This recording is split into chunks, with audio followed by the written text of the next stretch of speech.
Iran next supreme leader అంటే ఖమైనీ వారసుడు ఎవరుండాలి తానే నిర్ణయిస్తాను అని చెప్పి ట్రంప్ అంటూ ఉన్నాడు సార్. ఈ ట్రంప్ డిమాండ్ ఎంతవరకు సమర్థనీయం?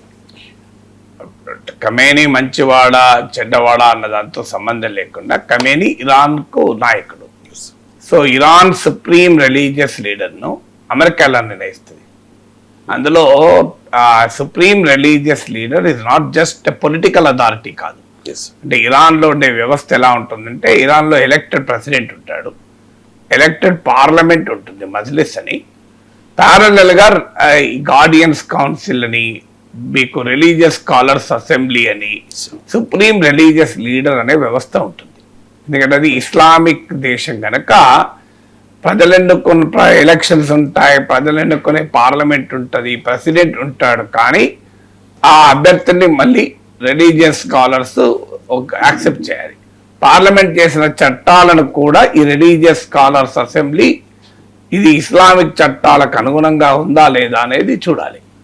సో అందువల్ల అక్కడ రిలీజన్ ప్రభుత్వము కలిసి ఉంటుంది. అందుకే సుప్రీం రిలీజియస్ లీడర్ ఇరాన్ ప్రభుత్వాధినేత మాత్రమే కాదు, ఇరాన్ మతాధినేత కూడా. మరి ఈ ట్రంప్కు ఇరాన్లో ఉండే షియా ఇస్లాంకి ఏం సంబంధం అంటే, ఒకటి వేరే దేశ నాయకుడిని అంటే ఇరాన్ ప్రభుత్వ అధినేతను అమెరికా ఎలా నిర్ణయిస్తుంది? ఇరాన్ ప్రజలు నిర్ణయించుకోవాలి. రెండు, అసలు పోనీ ప్రభుత్వాధినేత అనేది పక్కకు పెడదాం. ఇరాన్లో అతను షియా ఇస్లాంకు హెడ్. తన సంబంధం లేని షియా ఇస్లాం మతానికి ఎవరు అధినేత కూడా ట్రంప్ నిర్ణయిస్తారా? సో వాటికన్ సిటీలో పోప్ ఎవరు నేను నిర్ణయిస్తాను ఖమేనీ అంటే అంగీకరిస్తారా? ఇంకో మతం వాళ్ళు. సో అందువల్ల దానికి ఏమైనా కామన్ సెన్స్ ఉండి మాట్లాడడం, ఒక దేశాధినేత స్థాయిలో ఉండి ప్రభుత్వాధినేత నిర్ణయిస్తా అంటే అది ఇంటర్నేషనల్ లాకు విరుద్ధము, అంతర్జాతీయ చట్టాల ఉల్లంఘన, దాన్ని సామ్రాజ్యవాదం అంటాం, ఆధిపత్యవాదం అంటాం. సో రెజీమ్ చేంజ్ అనేది కరెక్ట్ కాదు. దేశ సార్వభౌమాధికారానికి గౌరవించాలి, ప్రాదేశిక సమగ్రతను, సావరినిటీ అండ్ టెరిటోరియల్ ఇంటెగ్రిటీని గౌరవించాలి అన్న పదాలతో మనం ఆన్సర్ చెప్పచ్చు. కానీ ఇక్కడ అది కూడా కాదు, లేదంటే కాలనైజేషన్ అంటారు దాన్ని. ఒక రకంగా వలస దేశంగా మార్చుకోవడం, నియో కాలనైజేషన్, ఇలాంటి పదాలతో పిలుస్తారు. ఇదైతే తమ సంబంధం లేని మతాధినేతను తాను నిర్ణయిస్తానంటే ఎవరైనా అంగీకరిస్తారా?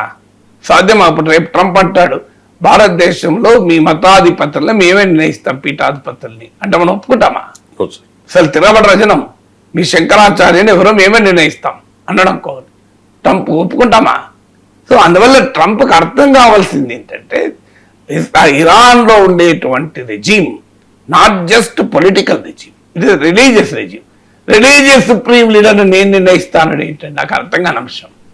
సో అందువల్ల మీరు అంటే ఒక దేశంలో ఎలా జోక్యం చేసుకునే దానికి పరాకాష్ఠకు చేరుకోవడం కాదా, ఇది కామన్ సెన్స్ చెప్తోంది కదా. ఇక రెండవ డైమెన్షన్ ఏంటంటే, ఆల్రెడీ ఇరాన్ ఖమేనీ వారసుడైన ముస్తఫా ఖమేనీని తన వారసునిగా సుప్రీం రిలీజియస్ లీడర్గా ఎన్నుకున్నది. అది ప్రకటించలేదు. ఎందుకు ప్రకటించలేదంటే, ఇజ్రాయెల్ ఇప్పటికే ఒక ప్రకటన చేసింది, ఎవరు సుప్రీం రిలీజియస్ లీడర్ అయినా అతని పేరు ఏదైనా అతను ఎక్కడ దాక్కున్నా అతను చంపేస్తామని చెప్పేసి. అందువల్ల ఇప్పుడు ఖమేనీ వారసుడు ఎవరని తేలితే వెంటనే ఇజ్రాయెల్ యుద్ధ విమానాలు ఆ ఖమేనీ వారసుని చంపేస్తాయి. అందుకే వాళ్ళు చెప్పడం లేదు. వాళ్ళు కావాలని దాన్ని బహుశా ఇప్పటికే ఆయన బాధ్యతలు కూడా చేపట్టి ఉండాలి, కానీ బయట ప్రపంచానికి ఫలానా వారు వారసుని చెప్పలేదు. మరి ఎవరు నాయకుడు లేనప్పుడు, సుప్రీం రిలీజియస్ లీడర్ ఎలా లేనప్పుడు ఇరాన్ ఎలా పనిచేస్తుంటే దానికి కూడా వాళ్ళ రాజ్యాంగంలో రాసుకున్నారు. అది మనం అంగీకరించకపోతే ఇస్లామిక్ రాజ్యాంగంలో ఏమని రాసుకున్నారంటే, ఒకవేళ సుప్రీం రిలీజియస్ లీడరే లేకపోతే 3 మెంబర్ కౌన్సిల్ రన్ చేస్తుంది అని. ఒకరు దేశ president, 2 chief justice of the supreme court, 3వది మత రిలీజియస్ కౌన్సిల్ ఉంటుంది, దాన్ని గార్డియన్స్ కౌన్సిల్ అంటే వాళ్ళు నియమించిన ఒక రిలీజియస్ లీడర్. ఈ 3 కలిసి దేశాన్ని రన్ చేస్తారు అని ఆల్రెడీ మీకు ఇరాన్ రాజ్యాంగంలో ఉంది, అది జరుగుతుంది. అందువల్ల ఒక వారసుని ఆల్రెడీ ఎంపిక ప్రక్రియ పూర్తయిన తర్వాత ప్రకటన మాత్రమే ఉండగా ఒకవేళ ప్రకటిస్తే ఇజ్రాయెల్ చంపేస్తామంటుంటే ట్రంప్ నేను నిర్ణయిస్తా అంటే how is it possible? So అందువల్ల దేశ సవరిటీ అనే అంశమే కాదు, ప్రాక్టికాలిటీ కూడా లేదు కదా ఇక్కడ. సో ఇక థర్డ్ ఫ్యాక్టర్ ఏంటంటే నువ్వు నిర్ణయిస్తావు, అక్కడ ప్రజలు ఒప్పుకోవాలి కదా. ఫర్ ప్రాక్టికల్ పర్పసెస్ సావరిటీ వదులుదాం, రిలీజియన్ డైమెన్షన్ కూడా వదిలేద్దాం, కామన్ సెన్స్ కూడా వదిలేద్దాం.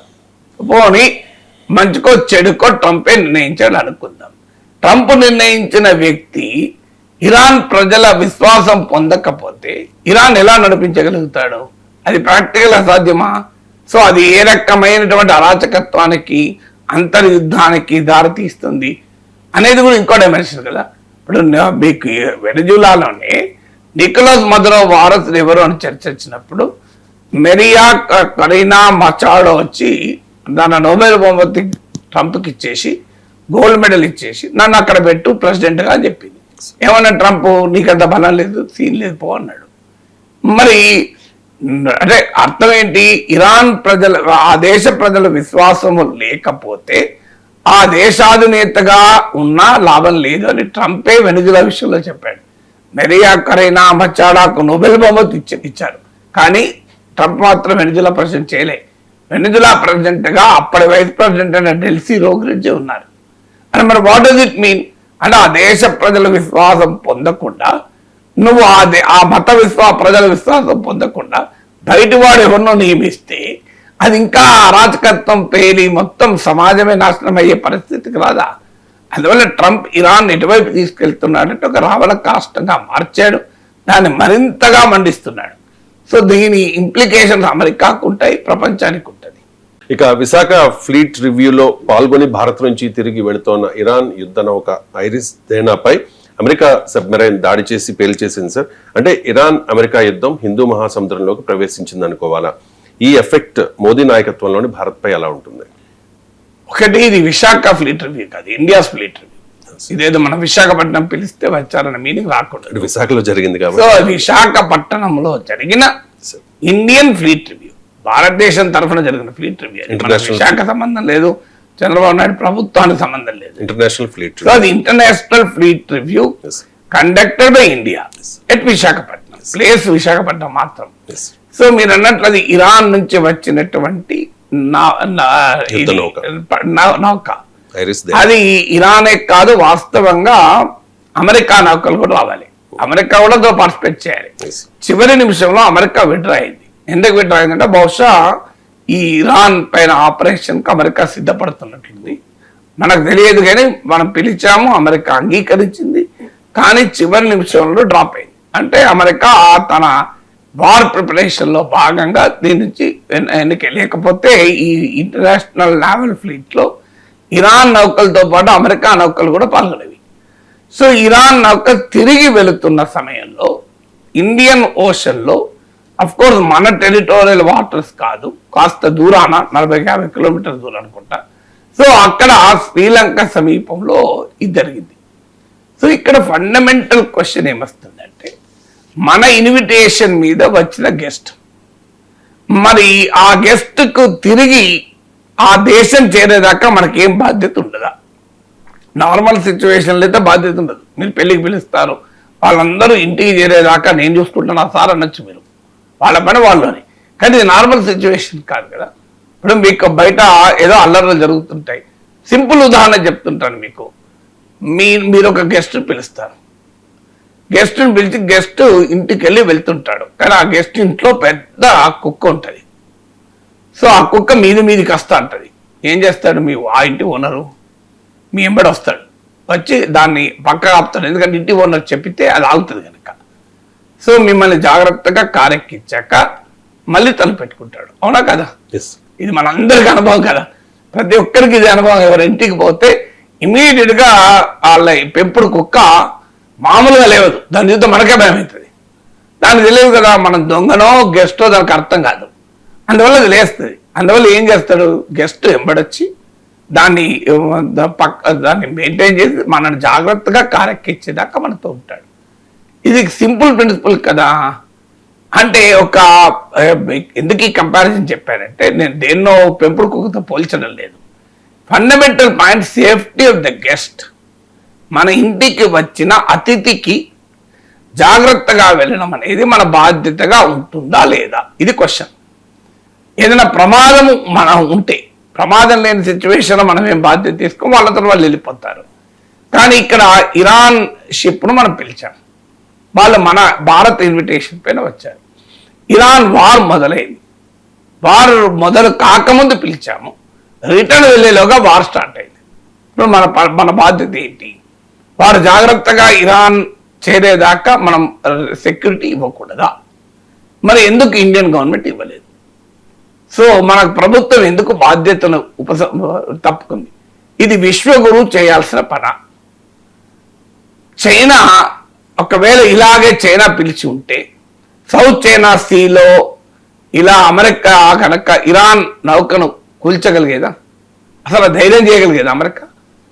చైనా దగ్గరికి వచ్చి రిటర్న్ వెళ్తుంటే అమెరికా ఆ నౌకను పేల్చగలిగేదా? ఒకవేళ అమెరికా చైనా పక్క పెడదాం, అది పెద్ద కంట్రీ, బలమైన కంట్రీ. చిన్న కంట్రీ శ్రీలంక, ఇంకో షిప్ శ్రీలంక దగ్గర ఉంది. ఆ శ్రీలంక బాధ్యత తీసుకొని సెక్యూరిటీ ప్రొవైడ్ చేస్తానని ప్రకటించింది. అంటే ఒక శ్రీలంక లాంటి చిన్న దేశము తాను ఇరాన్ నౌకలకు రక్షణ కల్పిస్తానే బాధ్యత తీసుకుంటే, భారతదేశం లాంటి పెద్ద దేశం, Narendra Modi Trump closest friend, Modi అంటే ట్రంప్కి ఇష్టం, ట్రంప్ అంటే మోడీకి ఇష్టం. అలాంటి నాయకుడి నాయకత్వంలో భారతదేశం ఉండగా మనం ఎందుకు ప్రొవైడ్ చేయలేకపోయాం? ఈ ప్రశ్నకు ఆన్సర్ శ్రీలంకలో ఉన్నది Anurag Kumar Dissanayake. Is not a friend of Trump. ఆయన ఇక్కడ Narendra Modi is a friend of Trump. కానీ అనురగ్ కుమార్ దిశనాయకే చేయగలిగాడు, నరేంద్ర మోడీ ఎందుకు చేయలేకపోయాడు? ఇది రెండో క్వశ్చన్. మూడవది, అసలు ఇరాన్ నౌక ఎక్కడ ఉంది అనే ఇంటెలిజెన్స్ ఎవరిచ్చారు? అమెరికాకొని. ఎందుకంటే మన దగ్గరికి వచ్చిపోతున్న ఇరాన్ నౌక గురించి కారణం ఏంటి అంటే, మనకు అమెరికాకు మధ్య ఈ ఇన్ఫర్మేషన్ షేరింగ్ తో పాటు లెనోవా అగ్రిమెంట్ అని, లాజిస్టిక్స్ అగ్రిమెంట్ అని రకరకాల ఒప్పందాలు ఉన్నాయి. థర్డ్ క్వశ్చన్ ఏమొస్తుందంటే, ఇండియా నుంచి ఎప్పుడు బయలుదేరింది, ఎక్కడ ఏ రూట్లో బయలుదేరింది అన్న సమాచారాన్ని మనం ఇచ్చామా అనే క్వశ్చన్ ముందుకు వస్తుంది. ఎందుకంటే ఇండియాకు అమెరికాకు మధ్య ఈ లాజిస్టిక్స్ ఇతర ఇన్ఫర్మేషన్ షేరింగ్ అగ్రిమెంట్స్ ఉన్నాయి. సో యుద్ధ సమయంలో అమెరికాకు ఈ రకమైన సమాచారాన్ని మనం చేరవేశామా అనేది థర్డ్ క్వశ్చన్ గా ముందుకు వస్తుంది. ఫోర్త్ క్వశ్చన్ ఏంటంటే, దానిపైన భారత ప్రభుత్వం మౌనం. నరేంద్ర మోడీ ఖండించాలి కదా, భారత ప్రభుత్వం ఖండించాలి కదా అన్యాయమని. ఎందుకంటే మా దేశానికి వచ్చి వెళ్తున్నా, లేకపోతే మనకు సంబంధం లేదు. ఇప్పుడు మీకు కొన్నేళ్ల క్రితం నరేంద్ర మోడీ స్టేట్మెంట్ ఉంటుంది, India is the guardian of Indian ocean అన్నాడు. ఎవరిది? మోడీని అన్నది, వేరే వాళ్ళు అన్నది కాదు. అసలు ఇండియన్ ఓషన్, హిందూ మహాసముద్రానికి మేము సంరక్షకురాలుగా వ్యవహరిస్తాము అని. ఎందుకంటే అది మన వాకిట్లో మన పెరట్లో ఉన్న ప్రాంతం, అది మనది కాకపోవచ్చు, కానీ మన సమీపంలో ఉన్నది కనుక మనకు ఖచ్చితంగా మనపై ప్రభావం చూపుతుంది. ఇప్పుడు మీరు మన కాలనీ ఉంటుంది, మన ఇల్లు కాదు, కానీ కాలనీలో ఉన్న వాళ్ళ మున్సిపల్ పార్క్ ఉంటుంది. మనం ఆ పార్కును జాగ్రత్తగా చూసుకున్నాం లేదా, అక్కడ ఉన్న అందరం మనది కాదు అది పార్కు, కానీ ఆ పార్క్ మన పక్కనుంది కనుక మనకు ఆ పార్కులో ఏదైనా చెత్త చెదారం జమైతే మనకే వాసన వస్తుంది, వేరే వాళ్ళకి కాదు. ఆ పార్కులో నీళ్లు జమైతే ఈగలు దోమలు వస్తే మనకే ప్రాబ్లం కనుక ఆ పార్కును శుభ్రంగా ఉంచుకో. ఆ పార్కులో గంజాయి తాగుతూ రాత్రిపూట నుండి ఉంటే మన భద్రతకే ప్రమాదం కనుక మనది కాకపోయినా మనం ఆ పార్కును కాపాడుకుంటాం. ఆ పార్కుకు సంరక్షక బాధ్యత మనం నిర్వర్తిస్తాం. ఆ పార్కులో అది రాత్రిపూట మందు తాగి గంజాయి తాకుండా ఊకుంటాం. మనది కాదు కదా, మనకే సంబంధం, మన వెనకాల కదా, అది వెనకాలైనా మనం చేస్తాం. ఎందుకు చేస్తాం? అది మన బాధ్యత కనుక. అక్కడ దొంగతనాలు, క్రిమినల్ గ్యాంగులు ఆడుంటే డేంజర్ అని.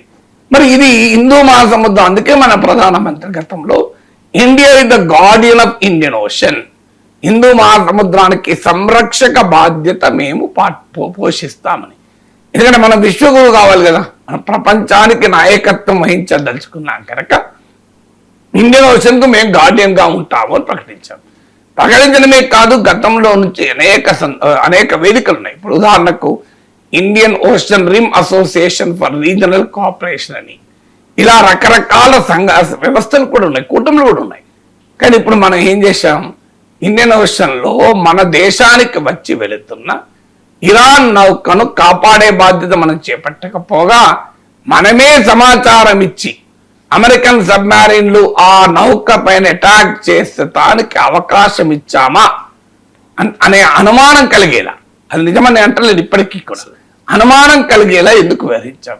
ఇంత జరిగినా అమెరికా చర్యలు ఎందుకు ఖండించలేకపోతున్నాం? మా దేశానికి వచ్చిన నౌకను మీరు ఎలా అటాక్ చేస్తారు అని మనం ఎందుకు బాధ్యత తీసుకోలేదు? శ్రీలంక చేయగలిగిన పని మనం ఎందుకు చేయలేకపోయాం? అనర్ కుమార్ దిస్నాయకే చేసిన పని నరేంద్ర మోడీ ఎందుకు చేయలేకపోయాడు? శ్రీలంక విశ్వగురు ఇలాంటి ఏం చెప్తలేదు. మనం ఇలా ఈ స్థాయిలో మన విదేశాంగ విధానం ఉంటే మనం ఏ రకంగా భారతదేశాన్ని 2047 వరకు విశ్వగురు చేయగలం? ఇంత బాధ్యతనే మనం వదిలేస్తుంటే మన ఇంటికి వచ్చిన అతిథినే మనం కాపాడలేమే, మొత్తం ఆ ఏరియానే కాపాడుతాం, ప్రపంచాన్నే కాపాడుతాం అంటున్నాం. ప్రపంచాన్ని కాపాడగలమా? మన ఇంటికి వచ్చిన అతిథినే కాపాడుకోలేకపోతున్నాం. మనకి ఇంటికి వచ్చిన అతిథి పట్లే మనం బాధ్యత లేదు. మనం పిలిచిన అతిథి పట్లే మనం బాధ్యత తీసుకోకుండా ప్రపంచం అందరి బాధ్యత నేనే తీసుకుంటాను విశ్వగురు అంటే జనం నవరా? అందువల్ల ఇది సీరియస్ గా మోడీ ప్రభుత్వ ఫారిన్ పాలసీ పైన వెరీ సీరియస్ క్వశ్చన్స్ లేవనెత్తుతోంది. 30 రోజుల పాటు చమురు కొనుగోలు చేసుకునేందుకు వీలుగా భారత్ పై ఆంక్షల్ని ఎత్తేసింది సార్ అమెరికా. సో ప్రతిపక్షాలు విమర్శలు స్టార్ట్ చేశాయి. మనది సార్వభౌమ దేశమా లేక అమెరికాకు సామంత రాజ్యమా అంటూ విపక్షాలు ఫైర్ అవుతూ ఉన్న పరిస్థితి. ట్రంప్ వద్దంటే రష్యా నుంచి ఆయిల్ కొనడం ఆపేశారు, ఇప్పుడు ఓకే అంటే కొంటూ ఉన్నారు సార్. ఏంటి సార్ ఇది? మనకు మహాకవి శ్రీశ్రీ రాసిన పాట నల్లూరు సీతారామరాజు, ఎవడు వాడు ఎచ్చటి వాడు ఇటు వచ్చిన తెల్లవాడు అని గర్జించురా అంటాడు. ఇప్పుడు మనం అనాలి, ఎవడు వాడు ఎచ్చటి వాడు ఇటు వచ్చిన అమెరికోడు అనాలి. అప్పుడు కొనేది ఇండియా, అమ్మేది రష్యా, మధ్యలో అమెరికాకి ఏం సంబంధం? సో మా అమెరికా ఎవరి నుంచి కొంటున్నాం మనం చెప్తున్నామా? పాకిస్తాన్ నుంచి అమెరికా కొంటోంది, మన అభ్యంతరం చెప్తున్నామా? అమెరికా చైనా నుంచి బోలెడు కొంటోంది, మన అభ్యంతరం చెప్తున్నా? మా శత్రు దేశాలు అవి వాళ్ళ దగ్గర కొనద్దు మీరు అని అంటున్నామా? బంగ్లాదేశ్ నుంచి టెక్స్టైల్స్ కొంటున్నాడు యూనస్ ఉండే మొన్నటిదాకా అని మన అభ్యంతరం చెప్పామా? సో ఒక సావరిన్ నేషన్ ఇంకో సావరిన్ నేషన్ తో ట్రేడ్ జరపడానికి అమెరికా వాడు అనుమతి ఇవ్వడం ఏంటి, మనం తీసుకోవడం ఏంటి? అమెరికా ఎవడు? సో 30-day వేవర్ అనే పదం వాడడమే భారతదేశాన్ని ఇన్సల్ట్ చేయడం. 140 కోట్ల మంది భారతీయులున్న, వేల సంవత్సరాల నాగరికత ఉన్న దేశాన్ని ఎవరితో వ్యాపారం చేయాలనేది అమెరికా డిసైడ్ చేస్తారా? రమీలా తాపర్ రాసిన హిస్టరీ పుస్తకాలు చదవండి. అసలు ప్రాచీన భారతదేశ తీరము వెంబడి అనేక దేశాల కరెన్సీల వాణిజ్యం జరిగింది. ఇప్పుడు కాదు, అనేక దేశాల కాదు. ట్రేడ్ మన హిస్టరీ ఇది కాదు, మామూలు హిస్టరీ కాదు మన ట్రేడ్, మన చరిత్ర. సో అలాంటి చరిత్ర కలిగినటువంటి భారతదేశం ఎవరితో వాణిజ్యం జరపాలని అమెరికా నిర్ణయిస్తుందట. నీకు 30 days ఇక సరే కొనుక్కో. ఇక హెడ్లైన్ చూడండి తెలుగు పేపర్లో, మీరు చూడండి ఇంట్రెస్టింగ్ హెడ్లైన్ పెట్టారు వాడు. సరే ఇక కొనుక్కో, దయగలుస్తున్నా నిన్ను, ఇక కొనుక్కోపో అంటే ఇది. అందువల్ల this is a clear insult to India. ఇది మొదటిది. రెండవది, అసలు అమెరికా విధానం చూడండి. స్టార్టింగ్ ఏమన్నారు, యుక్రెయిన్ ఆయిల్ మొదలైంది. ఉక్రెయిన్ వార్ మొదలయ్యాక Russian oil was not sanction. చాలా మంది తెలియదు, రష్యన్ ఆయిల్ కొనకూడదని నిషేధించలేదు. రష్యన్ ఎనర్జీని యూరప్ కూడా కొన్నది. రష్యన్ ఎల్ఎన్జి ఎక్స్పోర్ట్స్ లో 51% యూరోపే కొన్నది. కానీ ఏంటి పెట్టారు అంటే, రష్యన్ ఆయిల్ గనక ఎవరు కొనకపోతే వరల్డ్ ఆయిల్ ప్రైసెస్ పెరుగుతాయి. అదే సమయంలో రష్యన్ ఆయిల్ మార్కెట్ రేటు కొంటే రష్యాకు నిధులు వచ్చి ఉక్రెయిన్ పైన యుద్ధం చేస్తాయి.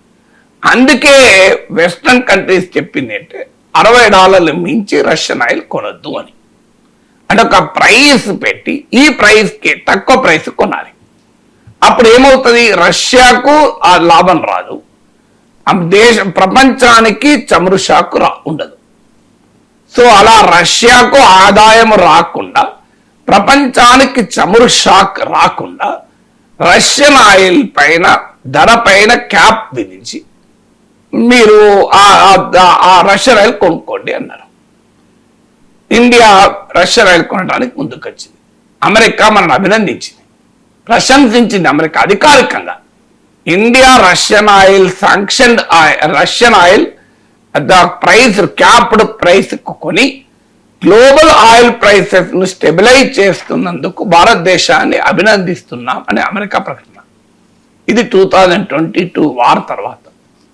సరిగ్గా కొన్ని రోజుల తర్వాత మళ్ళీ ఏమన్నాడు, మీరు రష్యన్ ఆయిల్ కొనొద్దు అన్నాడు. మీరు రష్యన్ ఆయిల్ కొని you are funding, Modi is funding Russian war అని ఉక్రెయిన్ అన్నాడు. పోనీ అది నిజమా? పచ్చబద్ధం. ఎందుకు? మనకన్నా ఎక్కువ చైనా కొంటుంది. మనం చాలాసార్లు ఈ లెక్కలు చెప్పాం. సో రష్యన్ ఆయిల్ ఎక్స్పోర్ట్స్ లో 47% చైనాకి వెళ్తే 38% ఇండియాకి వెళ్తుంది. 47% చైనా, 38% భారతదేశం. కానీ చైనాలో ఒక్క మాట అన్నాడు, మన దేశం పైన మాత్రం ఏడ్చేస్తాడు. తర్వాత రష్యన్ ఆయిల్ ఎక్స్పోర్ట్స్ లో, ఎల్ఎన్జి ఎక్స్పోర్ట్స్ లో 51% యూరోపియన్ యూనియన్, యూరోప్ కూడా ఉంటుంది. పోనీ అమెరికా రష్యాతో ట్రేడ్ ఆపిందా అంటే పెంచింది. ట్రేడ్ ఆపడం కాదు, పెంచింది. ఇది అలాస్కాలో పుట్టినే ప్రకటించాడు. ట్రంప్ ప్రెసిడెంట్ అయ్యాక రష్యా అమెరికా ట్రేడ్ 20% పెరిగింది. యురేనియం, పెలేడియం, న్యూక్లియర్ ఇండస్ట్రీలో వాడేది, ఎలక్ట్రిక్ వెహికల్స్ లో వాడే ఫెర్టిలైజర్స్ తో సహా రష్యా నుంచి అమెరికా కొంటూనే ఉంది. అంటే ఎంత అనెతికల్ చూడండి. అమెరికా రష్యాతో ట్రేడ్ ఆపలేదు, యూరోపియన్ యూనియన్ ఎనర్జీ ట్రేడే ఆపలేదు. కానీ చైనా అసలు కొంటున్న చైనాని ఏమనడు. అంతకుముందు ఇండియాను కొనమని ప్రోత్సహించిన అమెరికానే మళ్ళీ ఇప్పుడు ఇండియాను కొంటున్నందుకు తప్పు పడుతున్నారు. ఇంత అరాచకత్వం ఏంటి? తప్పు పట్టడమే కాదు, 50% ట్యాక్స్ విధించారు. దాంతో మన ప్రభుత్వం ఆదరాబాదరగా వెళ్ళి తొందరపాటుతో డీల్ కుదుర్చుకుంది. డీల్ కుదుర్చున్నాక ఎత్తివేశారు. పోనీ దాంతో రష్యన్ ఆయిల్ కొనమని మాట ఇచ్చాడు మోడీ అని ట్రంప్ ప్రకటించాడు. భారత ప్రభుత్వం ఇంతవరకు దానిపైన నోరు బెలపలే. ట్రంప్ చెప్పింది తప్పని కూడా ఖండించలేదు, ఎస్ అని అంగీకరించలేదు. ఎందుకంటే ప్రజల సెంటిమెంట్ ఉంటుంది కనుక. కానీ ఏమని స్టేట్మెంట్ ఇచ్చారు? మా దేశ ప్రజల ఇంధన అవసరాలను దృష్టిలో పెట్టుకుని మేము నిర్ణయాలు తీసుకుంటామన్నారు. మరి నిజమే అలా నిర్ణయాలు తీసుకున్నారా? తీసుకోకుండా రష్యన్ ఆయిల్ ఇంపోర్ట్ తగ్గిస్తూ ఇప్పుడు 20%కి వచ్చింది. ఒక దశలో 40% ఉండే.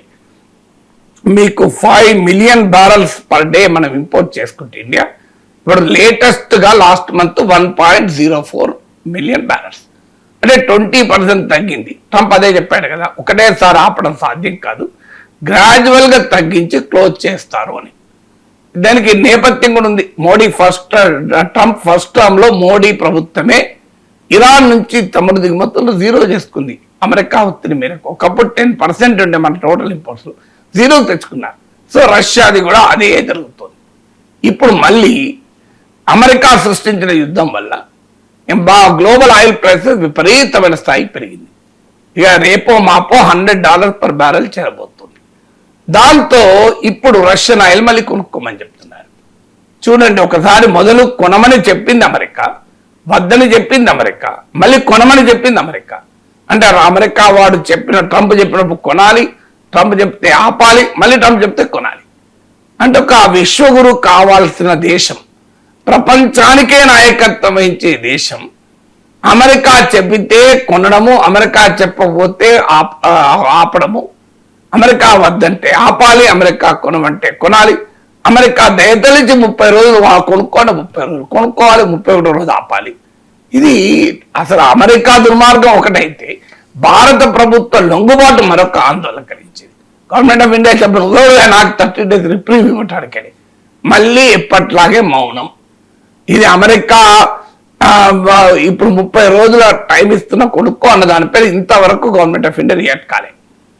ఇది నువ్వెవరు నాకు ఇవ్వడానికి నేను అని అనలేదు, అదే సమయంలో కొంటామని కూడా అనలేదు. కామ్గా అంటే వాడు వద్దన్నప్పుడు కామ్గా ఆపారు, ఇప్పుడు మళ్ళీ కొనుక్కోమంటే కామ్గా కొనుక్కుంటారు.